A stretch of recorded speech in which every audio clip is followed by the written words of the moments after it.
Des fans de TKKF, ok, ça me fait plaisir, c'est cool. On m'a demandé d'écrire sur l'actu il y a pas longtemps. J'avais envie de parler de musique dans ce monde qui va si bien. On commence avec Rosalia, un album que j'ai adoré. On a eu Ray aussi, Ray qui était vraiment très très cool. Il y avait Olivia Dean qui avait fait un très très bon album. Underscores aussi, Underscores c'était vraiment pas mal. Il y avait Lace Ross, ouais. Il y avait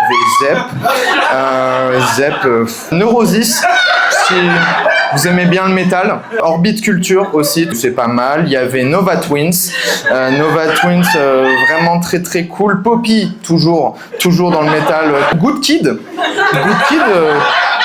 il y a eu Don Broco aussi, toujours dans... Il y avait Web, il y avait Cave Town, Mero, ouais, c'était pas mal aussi. Théa, je recommande pas mal. Dorian Electra, Soubi Club, sorti il y a pas très longtemps.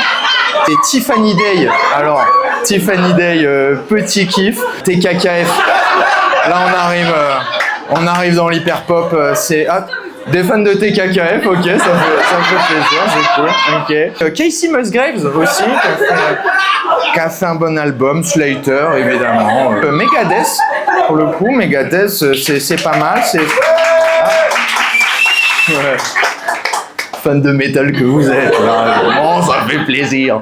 Bon, dans un autre registre, on a Charlie XCX, du coup, là on arrive sur les One Direction, parce qu'il y a eu Zayn. Ah, Zayn, ça m'a fait kiffer. Harry Styles aussi, en plus de Zayn. Il y a eu Louis Tomlinson. Louis Tomlinson, c'est pas mal. On a eu Lolo. Lolo, moi j'avais adoré Arlo Parks. Merveilleux Arlo Parks. J'adore la musique, hein. Je pense que ça se ressent un petit peu quand j'en parle. Gorillaz, quand même, petit classique, hein. On va pas se mytho là-dessus. Danny Brown, ouais, Danny Brown, c'était pas mal. Et on avait Engine de Poitrine aussi, qui était vraiment pas mal, quoi. Donc, bon. Voilà.